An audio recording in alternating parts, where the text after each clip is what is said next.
আসসালামু আলাইকুম বন্ধুরা, কেমন আছেন সবাই? আশা করি সবাই ভালো আছেন। যে যেখান থেকে দেখছেন সবাইকে ধন্যবাদ। আর আজকে তৈরি করে দেখাচ্ছি আমি গরুর মাংসের কাবাব। আর এই কাবাবটা আমি মূলত বার্গারের পেটি হিসেবে ইউজ করব। আপনারা চাইলে যে কোনোভাবেই খেতে পারেন। প্রথমে একটি বাটিতে আমি নিয়ে নিচ্ছি বুটের ডাল। আর এই বুটের ডালটা কিন্তু আমি আগের দিন পানিতে খুব ভালো করে ভিজিয়ে রেখেছি, আর এটা কিন্তু অনেকটাই ফুলে গিয়েছে। সাথে দিয়ে দিচ্ছি বেশ কিছু আলু, আর তার সাথে দিয়ে দিচ্ছি 2-3 টুকরো মতো গরুর গোস্ত। সাথে দিয়ে দিচ্ছি একটি দারচিনি, তেজপাতা, বড় এলাচ, ছোট এলাচ আর লবঙ্গ। আরও দিয়ে দিচ্ছি আদা রসুনের পেস্ট।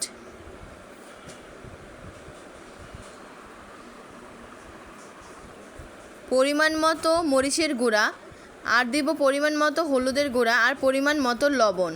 তারপরে এই সবগুলোকে আমি খুব ভালো করে মেখে নিয়ে প্রেসার কুকারে আমি সিদ্ধ করে নিয়েছি।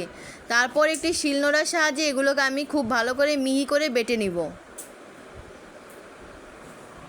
এরকম আস্তে আস্তে থাকা যাবে না, ভালো করে বেটে নিতে হবে।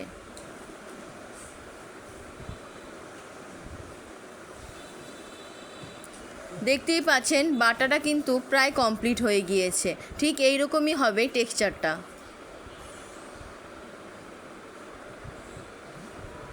আমি আবারও দেখিয়ে দিচ্ছি। তারপর আমি এখানে কিছু জিনিস অ্যাড করব, সেটা হচ্ছে পেঁয়াজের বেরেস্তা, সাথে দিয়ে দেবো ফ্রেশ ধনিয়া পাতা কুচি আর কাঁচামরিচ কুচি।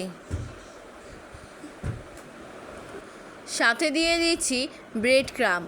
আর ব্রেড ক্রাম্ব দেওয়ার কারণে এই কাবাবটা যখন আমি তেলে ভাজবো সেটা ছুটে যাবে না বা ছেড়ে ছেড়ে যাবে না, এটা একটু শক্ত মন্ড মন্ড হবে।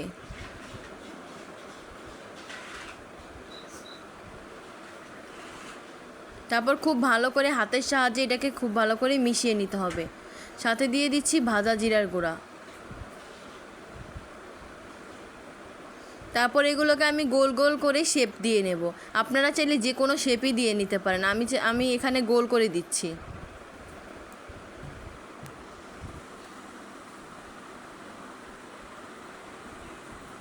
এগুলো একদম তৈরি হয়ে গিয়েছে।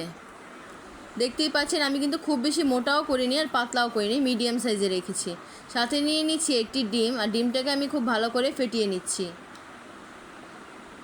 আরও লাগবে হচ্ছে ব্রেড ক্রাম্ব।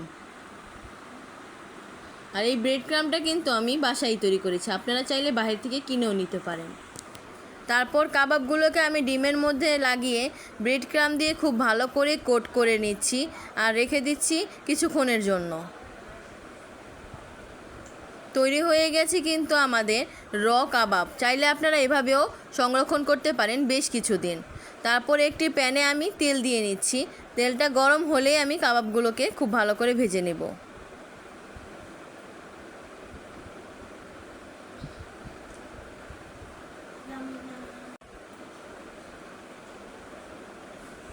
এই কাবাবটা আপনারা যে কোনো কিছুর সাথেই খেতে পারেন। চাইলে আপনারা এমনিও খেতে পারেন, ভাতের সাথেও খেতে পারেন, বা আপনারা চাইলে এটাকে বার্গার তৈরি করে বা যে কোনোভাবে আপনারা খেতে পারেন। খেতে কিন্তু খুবই মাশাআল্লাহ। তারপরে আমি একটি চামচের সাহায্যে এক পিঠ হয়ে গেলে আরেক পিঠ উল্টে দিচ্ছি। এগুলোকে ঠিক এরকম লাল লাল করেই ভেজে নিতে হবে। ভাজা কিন্তু প্রায় কমপ্লিট। আমি এখন এগুলোকে তেল থেকে ছেঁকে তুলে নিচ্ছি। তৈরি হয়ে গিয়েছে কিন্তু আমাদের মজাদার কাবাব। আর কাবাবটি কিন্তু অসাধারণ হয়েছিল। বাসায় অবশ্যই রেসিপিটি ট্রাই করবেন। আর কার কাছে কেমন লেগেছে অবশ্যই কমেন্ট করে জানাবেন। আর লাইক, কমেন্ট, শেয়ার দিয়ে আমাদের পাশে থাকবেন। ধন্যবাদ।